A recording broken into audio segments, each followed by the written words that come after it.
Hi, everyone. Welcome. This is the Our Turf Football Podcast. I am your host, Dana. We have all four of us again today. I'm so excited about that. We have Kate, we have Lisa, we have Sonia. We're ready to go. I don't know who put the spark plug in Lisa today. She is wound up. The Broncos did, baby. The Broncos did. 5:45 a.m. This girl was wound up. It's awesome. So, all right, everyone. So let's go ahead and get started. Of course, we want to thank our sponsor, Donkey's Cheesesteaks. They have 3 locations in New Jersey, Medford, Mount Holly, and Camden. Yes, I love that little headband. That's so cute. They have been our sponsor for 3 years, and we are so appreciative to them. But you do not have to live in New Jersey to get their delicious cheesesteak. You can go to goldbelly.com, look up Donkey's Place Cheesesteaks, and they will send it right to your home for you to enjoy. It's really fun, and we really encourage you guys to do that. So thank you so much to Donkey's. All right. I want to just dive into a couple hot topics right away. I think that there's been 2 things that have gone in everybody's mouths today. Like, there are just a couple of things that people just can't stop talking about that really have stuck out from this weekend. First of all, that this was supposed to be the worst weekend of football. Like, the matchups were supposed to be terrible. Right. Ended up being a great weekend of football. This was a lot of fun this weekend. Had such a good time. And then Monday happened. And I think that the hot topic is today. Sorry. I know she is giddy. What happened, obviously, was that the Buffalo Bills fell apart to the Denver Broncos. That's no shade to the Denver Broncos. I think that they are finding their footing, and I think that they're not winning their division, people, but they're definitely getting better. Russell's starting to look a little bit more like himself. The defense has really kind of come together, so kudos to them for that. But the Buffalo Bills do not look like themselves. This season has been a disaster for them, and we've talked about it multiple times on this show about how they are really a roller coaster team, and you don't know who they are. Well, I'm starting to figure out that who they are is not a very good team this year. Massive mistakes on offense, defense that actually looks really good. Their defense is good, but they just can't hold it all the time. It's been interesting.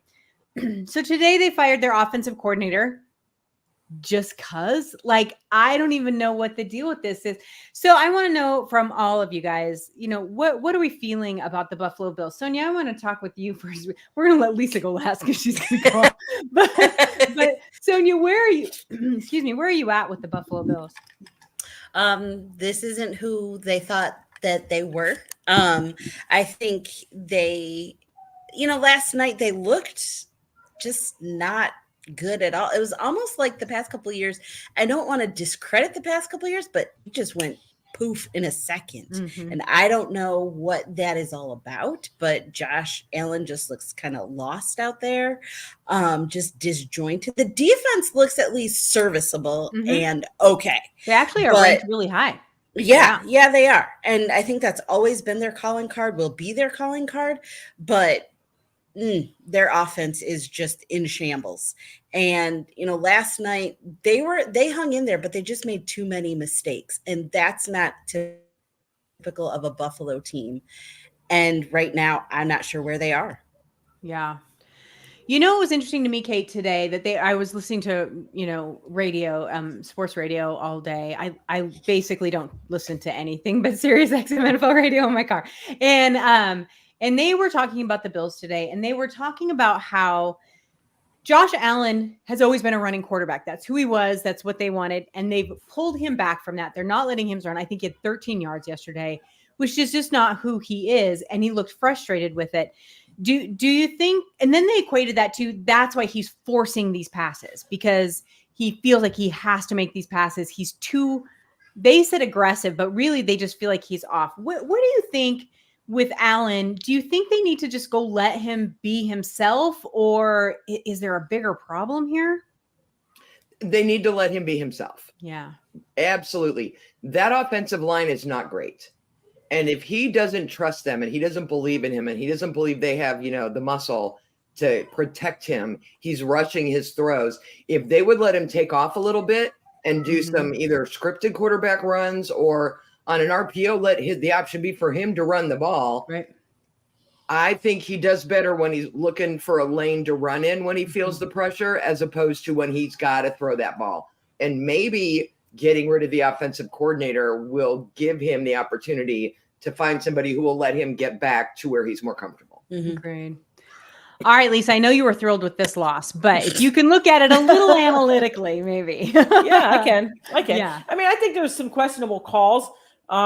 Three major errors. Right. And I'll let you kind of handle that part. Mm-hmm. But what I was talking about is, like, I was listening today too, and some of the calls, and then I looked at some of the highlights this afternoon and on some of those things. And when you look at McDermott, you got to put some blame on him too. Because one of the things I think that he forgot about was Russell Wilson's still a Super Bowl champion quarterback.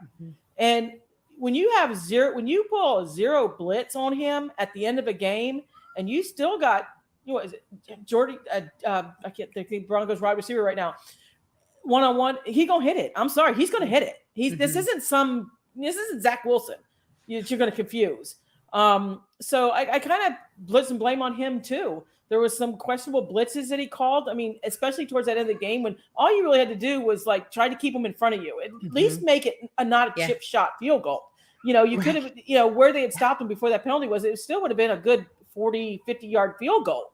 But you got, you did a zero blitz on Wilson. Oh, come on. So I think he's got to shoulder some of the blame. The Dorsey thing to me was just we got to blame somebody. I don't believe that they're channeling, they're handcuffing Josh. I don't. He's not the type of player that's going to let you. That was a comment from John, and that he thought he was handcuffing him, and they need to let him be a dual threat. I will say I agree with him though, where they need to let him be that dual threat though. I think that's important. But who said he was handcuffing? Where did that's ridiculous. I mean, Josh Allen plays Josh Allen. It's not all of a sudden, I'm going to stop running because they said so. No, I don't believe that for a minute. You don't see, I do. Because they did it to Lamar Jackson too, right? They said, listen, you're going to get hurt. You're going to keep getting hurt. You need to slow these runs down so much. Now, completely taken out of the game, I don't think that happened. But I do think that maybe they told him to slow down. But here's the interesting thing. I think that your 2 points are completely right, Lisa. First of all, the officiating. So I don't know if you guys follow the football zebras or whatever on Twitter. He basically said that there were two major errors. Number one, that 12-man on the field that I think, Kate, it was you said he was half a foot on the field. Like he was almost off when they kicked it. That's an Aaron Rodgers move on the Denver Broncos part, by the way. That's an Aaron Rodgers move. But move, right? But what they should have done is stopped it. They should not have allowed him to kick it. The play should have been blown dead immediately. They shouldn't have let him get that practice shot in, but they did. And that made all the difference in the world. Then the second one is there was, and I don't remember what they said the third one was, but the second one was that there should have been a little time left on the clock because of an accounting error by the officials. The Bills should have had at least one more play. Now, would it have mattered? No, absolutely, probably not. I mean, there are the weird Hail Marys. They do happen. But do you know what I mean? It's like, so there's a lot of grumblings throughout the whole league about all the games with the officiating, but that was one of the problems. So the other one that was really interesting is, I think, Lisa, that you brought up that I completely agree with, is they completely underestimated the Broncos. And they did the same thing to the Patriots. Well, you get one trap game a season, you don't get two or three. So they need to pull their heads out and figure this out for sure. It was very interesting to me. So anyway, all right. Second hot topic we have is CJ Stroud. And the reason why I love what we've talked about CJ Stroud 1,000 times on this show. We love this rookie. We love what he's doing. But Sonia, there's now a whole conversation that he needs to not just be offensive rookie of the year, that he is the MVP of the league. And these are real live national media. Are they counting their chickens before they hatch? This drives me crazy. Go ahead.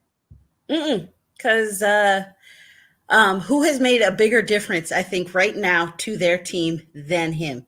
Because what are the Houston Texans without him? They are in the bottom. They are at the bottom of their division. And I remember last week or whatever, when I tweeted out, give me your hottest hot take. And that was my hottest hot take. It was CJ Stroud was going to be your MVP or a wide receiver. But yeah, those were going to be my things. But the Texans are nowhere without him. And he is doing such a good job distributing the ball, getting everybody involved. I mean, he is that team. He has made that team. As the kids say, he is him. Yeah. Yeah, he's that guy. I know. I think he's that guy. At one point during the game. It was a great game. I don't know if you guys watched it. It was a fantastic game. It was so fun to watch. Kate, when you look at what she said, so really he is the Texans. You could say the same thing about Patrick Mahomes, especially with the Chiefs this year, and a few other players, but I don't think that any of those other players, and I still think it's way too early to have this conversation, but I don't think I think the Texans would be bottom of the league if CJ Stroud did not keep pulling that team up by their bootstraps. Like the first couple games, I don't know. So that's a fair assessment by Sonia. What do you think? I think it's fair. And I'm a Buckeyes honk. I got nothing but love for CJ. But I also, I can't discount Will Arnett. I can't discount the weapons and all the work overall that the Texans did this year. It's not just CJ. I know They've Will improved across the board, and I'm gonna need a few more games. Well, they're 5-4, right? I'm gonna need a few more games before I'm giving him MVP, because I have this argument with people. Frankly, I'd make Nick Chubb MVP, because without Nick, look what happened to my Browns. Like, and he's not even playing. You could do Jalen Hurts. Like, there are a lot of teams that are riding one guy heavy right now. And I do agree that his attitude, his character, his work ethic, his personality, his leadership is going to carry that team above what it's capable of, if that makes sense. I just need a couple more games to see if he can sustain that a little bit longer than 9 weeks. So I have to, Lisa, before we get to you, I have to put this up there. Hold on. Camden in comments, bottom of their division. Best JV is still the best player of JV is still in JV. That's fair. I like it a lot. Interesting. This is the second slam on Russell Wilson John has thrown out there. He says, I like how Stroud threw an ill-advised interception at the end of the game to set himself up to be a hero. It's a Russell Wilson move. That's the second slam on Russell Wilson that John has thrown out there today, which kind of cracks me up. But I think that this one is interesting too. D'Amico was put in a lame duck situation, and he made people believe. I believe in that head coach 100% because he has gotten these players that he has a few blue chip players and a bunch of kind of middle of the road guys, and he has them playing well together as a group. I find that impressive. Lisa, what do you think about CJ? Well, I think when you look at him, I think MVP is different from all of us. I think Kate's was the best one for me. It's because what does MVP mean to you? What does MVP mean to the league? I mean, you're talking about the whole league. And we're talking about, if you look at a couple more games and he keeps what he's doing, to me, that is MVP because he's elevated that team. He just has the positivity attitude. The kid absolutely has the it factor. I mean, he sat behind Justin Fields for a year at Ohio State. He, everything was on the right path for him. And like I said, they start laughing today because they're talking about the Panthers. And I honestly think the Panthers made a bad choice. And I'm sorry, they did. And he fell right into the Texans' lap. He did. And it was a perfect fit. And we all talk about the coaching. And yeah, maybe Bryce Young is going to be okay. Maybe it's just a coaching thing. This kid fell right into the situation that he needed to. I don't think there was any pressure on him. There's no, you're going to blow. But he has just picked this game up so quick. And he was pro ready. I mean, he was pro ready. And to me, when you talk about MVP of the league, if they go to the playoffs, I'd still put him in that category. Wouldn't you guys? I mean, definitely Sherlock Rookie of the Year, no doubt, hands down. So let's talk about MVP and what it means. And I think it just means a lot of different things to a lot of different people. But I'm on the same page with Kate. To me, it means you elevate your team. You go beyond the means of what the expectations were. So Peter says that in comments too. He said, personally, CJ is a finalist, expected nothing from the Texans. And you got it anyway. They're still doing so good. I agree with that completely. I mean, I will say the Texans were in a no-lose situation. For they sure. were Exactly. sit there. They're either getting CJ or Bryce. Like, Right. I don't know that they actually cared which one they got. They had a plan and they got him. But I will also say the Texans are not at the bottom of their division. The Texans are in second place in their division. Yes. It's pretty impressive. Not that it's a good division. I'm just saying It's better than we thought they'd be, right? Yes. Better than we thought they'd Yes. be. All right. So let's move on to our first topic of the night. We want to talk about the NFC South because we're pretty sure that no one actually wants to win that division. And so Kate wanted to talk about it. She wanted to take a look at this division and see if it's worth saving. Kate. I almost want to just send all 4 of these teams to Europe and let like Frankfurt have one. And I mean, it's just, I know the Saints are struggling with, at 5-5 with Derek Carr, and now he's injured. You've got the Buccaneers. Baker Mayfield's actually having a decent season. Their defense is trash. The Falcons, if someone could please explain to me how you misuse Bijan Robinson the way they have this year. I don't know if he's dating, somebody's sister, or I don't know what he did to aggravate them. But, they've got all of 4 wins. And then the lowly Panthers at 1-8. The sad thing is none of those teams are bad enough to be in the top 10 of the draft next year. The Panthers are. Because they're going to be the first pick in the draft. People are trying to say the Giants are making a play for it. Not going to happen with that trade with the Bears. They're sitting there at 1. But the 4 wins, 5 wins at this point in the season, the leader of your division is 5-5. I mean, I know And we barely, talked. by I the think we skin of their talked teeth. in the preseason pick'em show that we would have like a 9-8 or an 8-9 team in the playoffs. It may be even worse than that.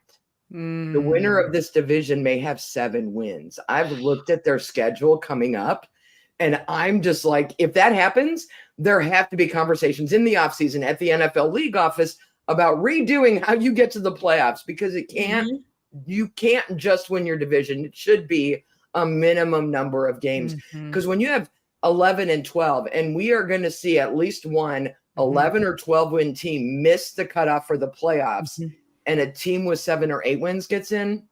It's unacceptable. I think it's unacceptable. I do. I don't know. And They there's so much do it like talent in soccer this does it, where it's division. just the highest points. You are ranked within the highest points. You know what I mean? And I get why they do it, because then every division has someone to root for. Well, I'm sorry. Even if it was my division, if it was the 49ers that got in at 7th place, I'd be laughing and be like, yep, we all sucked. You don't deserve to be there. You know what I mean? So I think that's John brings this up in chat. He said 7 wins and a home playoff game. That's bullshit. That's just not, it's not the way it should be in any way, shape, or form. Sonia, is there anyone in this your division who you think can kind of snap out of this? If they figure out how to use Bijan Robinson, I was thinking the Falcons too. Maybe the Falcons. But again, they just got to figure out what they want to do and what their identity needs to be. But I mean, they've had injuries on their defense too. So I mean, the Falcons maybe can pull it out if they decide that they want to use Bijan correctly. Yeah, Lisa, what about you? Anyone worth saving? Oh my God.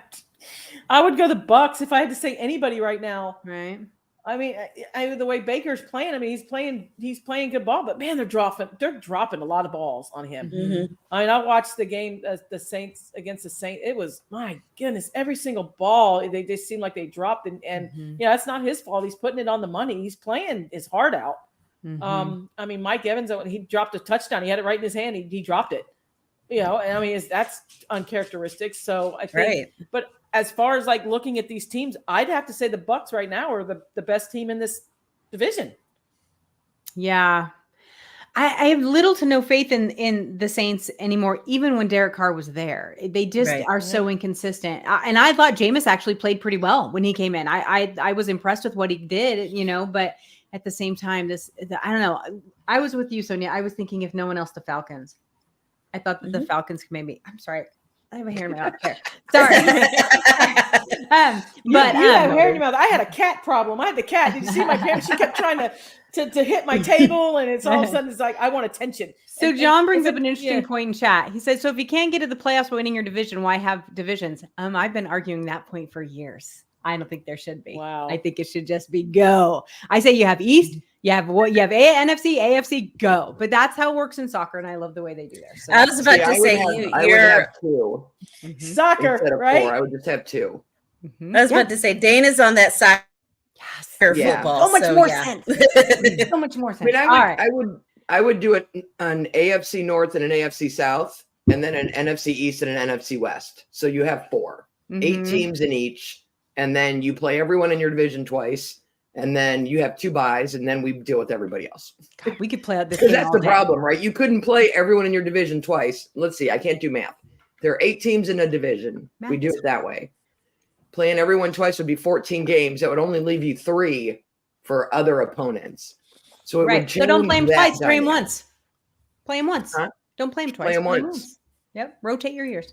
Anyway, we could do that. We should do a whole show on that. In the off season, we're gonna do a whole show about Oh that. my That God. would be really A good. realignment show. Yeah. Yeah, that would be. I have my map where I know. I read love the- your map. We We can need. change Or it and just just do it do the college AFC, way. NFC. Let's do college playoff. 1, 2, 3, Girl, 1 against 2, 2. Yeah. That's too craziness. Yeah. We should talk about college football a little We bit. should. Do we have time Yes, today? said Dana. No. No. Can someone explain to me who approved giving Jimbo Fisher $76 million to go away? Because there was a conversation in a room. They said he needs to go. We have to pay him $76 million. It's okay, just do it. Pay it. Get him out of here. What? I money are those boosters given Texas A&M that they have that sitting around? Right. And how mad are they now? That's a good question. All right, let's move on. Anyway. We're going to gush about Josh Dobbs a little bit more. We gushed about him last week Yes, we for did. quite a while, but he turned around and did that again. He was that Yes, he man did. again. Oh my God, Listen. Sonia, he was so fun this week. He was a lot of fun. He made that game it was just fun to watch him. Like you said, he barely knows where the locker room is, and yet he's out there winning games and things. So, I actually thought that the Lions would kind of walk in this division. I think that the Vikings might give them a little bit more of a challenge with Josh Dobbs now that he's there. So but I like what he's doing. And Justin's coming back. Justin Jefferson's coming back. Thank Mhm. God, my Oh, fantasy football listen. team. He's like coming back. I'm having a great time watching this Vikings team. They seem like a different team with him at quarterback, Lisa. Listen, let me tell you something, guys. And I wanted to say this the other day on Twitter, but I didn't really want to get a debate. Has any team ever won a game with just not game planning? You know what I mean? Like, listen, honestly, has a team ever done Schoolyard that? Why do football, you have to let's go. game plan with this kid? Just throw the damn ball, see what Go. you see, throw it. I mean, it seems like that's what they're doing with this guy. It's just like hand off when you think you need to hand off. If you see somebody open, throwing the ball. I mean, it's because they honestly told you that first game, they really didn't game plan. They And couldn't. it made me think. I know. And it made me kind of think, is there a way that you could just tell a team, like, listen, almost like the Jim Kelly days of the Buffalo Bills where they just went and let him, read the defense and say, okay, hey, go long. I'm going to hit you, Justin. Go long. I mean, I don't know. I mean, it just seems like it is. And how much more fun is it to see him just like improvising and just, and man, is this another incident where a quarterback has found his coaching staff? It happened. Yeah. Very well could be. I have to stop everyone right now because Oh, no. we are at the pinnacle of ridiculous. John says, as long as he knows where the end zone is, I'm good with Mr. Dobbs, aka the Pastronaut. No. The answer is no, John. It's no. Nope. I know he's a rocket here and go in scientist, but he's not an Do astronaut. I need to There's get off here and go in this chat? Yeah, I think you do. He threw 8 touchdowns when he was with Arizona and 5 interceptions. Yeah. With Minnesota, he's thrown 3 touchdowns and no interceptions. I think his newness to their system Is means helpful. he's being more careful and he's not taking chances, and his receivers are everyone's paying more attention because they're not sure what they're doing, and he's got ball security going for him right now, and that's why I think he looks so good in Minnesota. He's had some fumble issues, but from an interception standpoint, Yeah. you can't call him a passer or not if in his career he's thrown more interceptions than touchdowns. For sure. So Peter's got a good question for us. Can Dobbs get an extension? As crazy as that sounds, I could see them putting him in as their permanent backup. Why wouldn't they when Kirk comes back next year? But his contract listen, is up. Kirk's If contract he's is winning up. games, We if he's always winning talk games, you about can't Kirk. pull him. You Kirk can't pull this kid. If this kid wins games, this Yeah. kid stays. I mean, we've already done it. It's you don't lose your starting job to injuries, Jameson. Here's what he has to do though, it's Lisa. proved. He has to win 1 playoff game. That's what I'm saying. Because if he this kid loses a does- playoff game, then he's Kirk Cousins all over again. Kirk can get you through the season and lose in the playoffs. If Josh can win them a playoff game, the fan base will be fine with saying goodbye to Kirk. He can go somewhere else, and they'll keep him. 100%. All right. And we're going to gush about him every week. He keeps doing what he's doing. I'm just letting you know right now. I love it. I don't know. We've been jinxing teams. Maybe we're good luck for individual Lisa players. did bring up that point. So for our listeners out there, Lisa has pointed out that every week, the team that we talk about and say, oh, yeah, they're good. They are rolling. They lose the next week.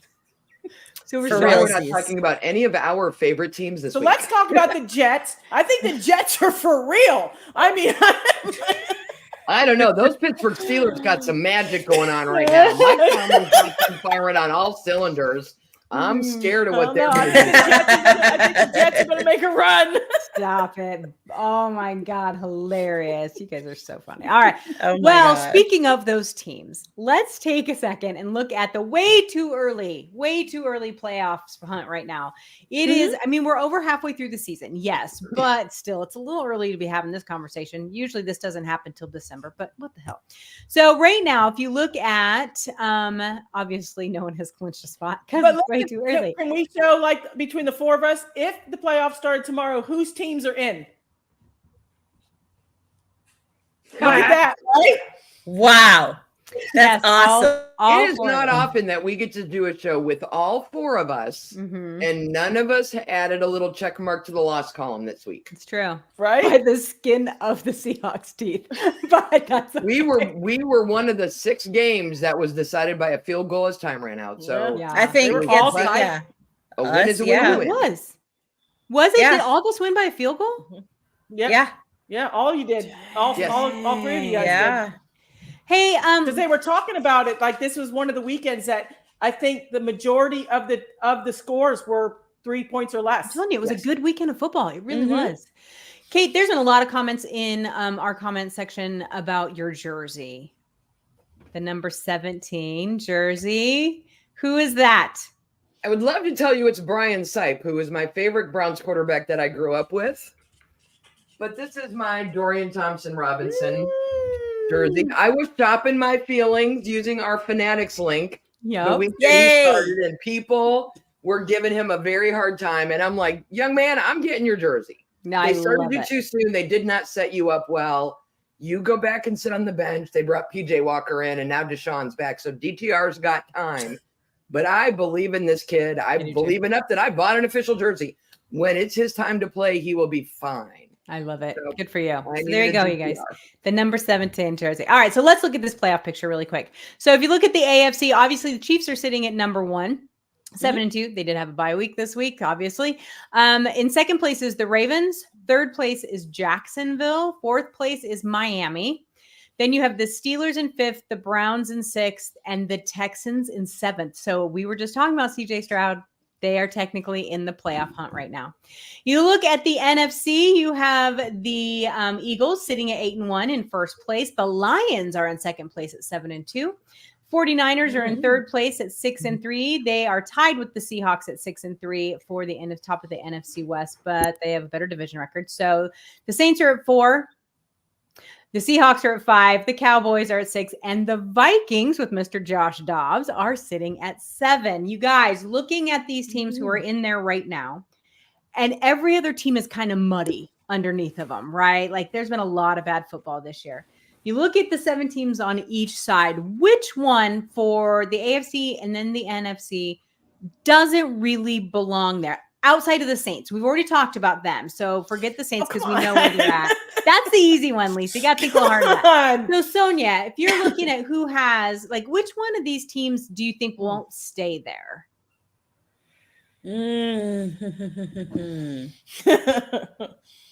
I don't know. I'm thinking it's very tough. Because, and the reason I ask this, let me just say, the reason I ask this is because there hasn't been a lot of movement. No, there really hasn't. They have been very solid, even in their slots for a few weeks now.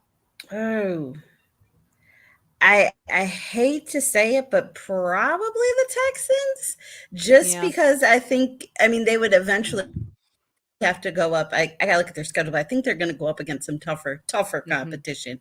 And while I think they'll still be in their games, it's just going to probably be too much for this young team to kind of handle right now. Okay. But I think the Texans are probably my first thought. And then in the NFC,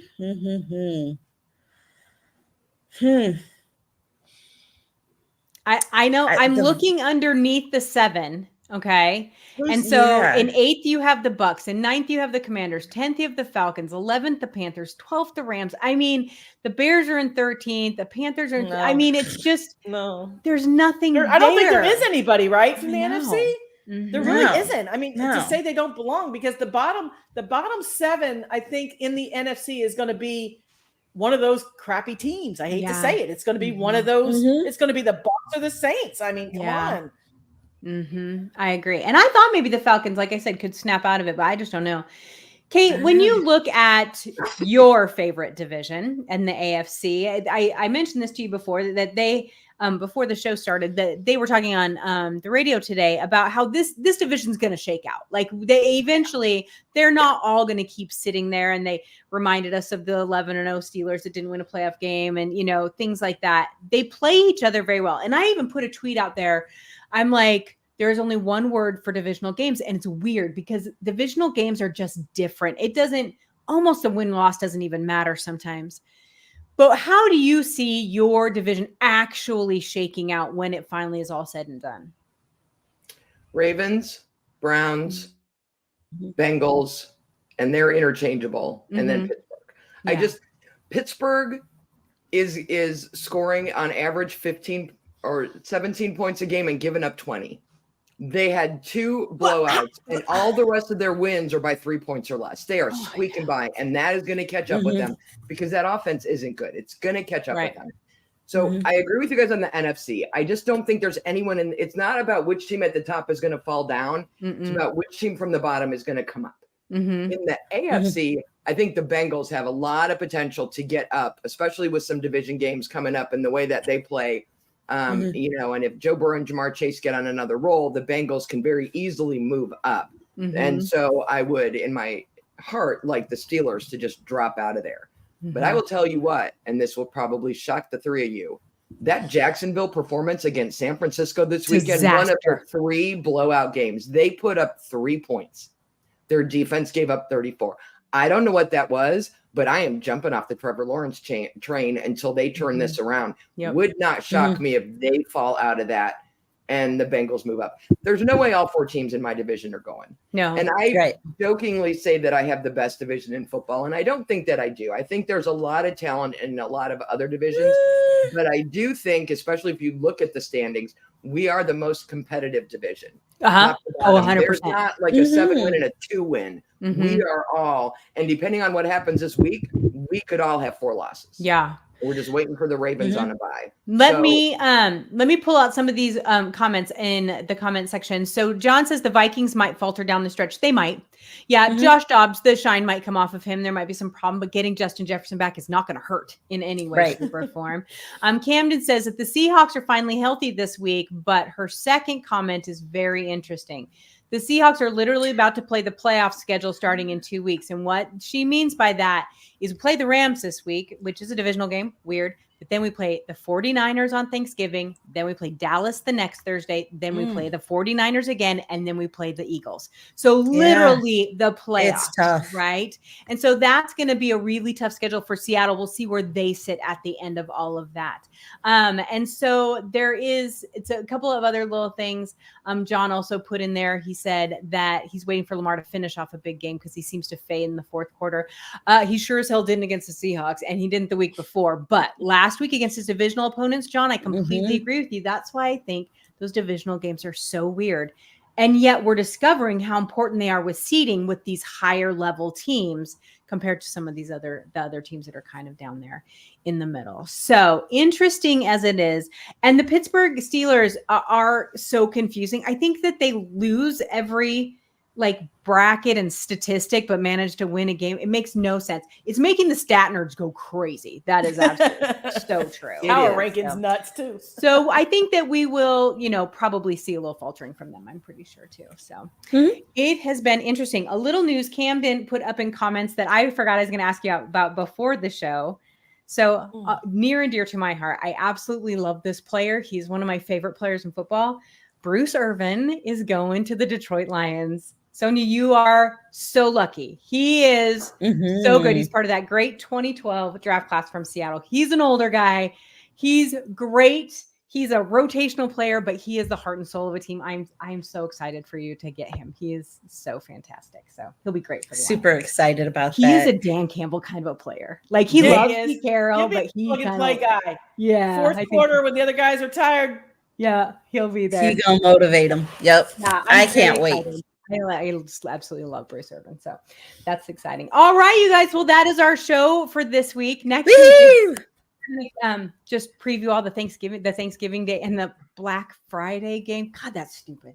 But come home from chop and watch football. I guess that's not so bad. But so we'll be back again next week, 8:00 Tuesday, every single week on Facebook, on Twitter, on YouTube. And remember, if you watch us on Facebook and Twitter, come over to YouTube, join our chat so that we can get your guys' comments and thoughts like we have everyone else in our chat today. So, all right, everybody, we'll see you next week. Have a great weekend.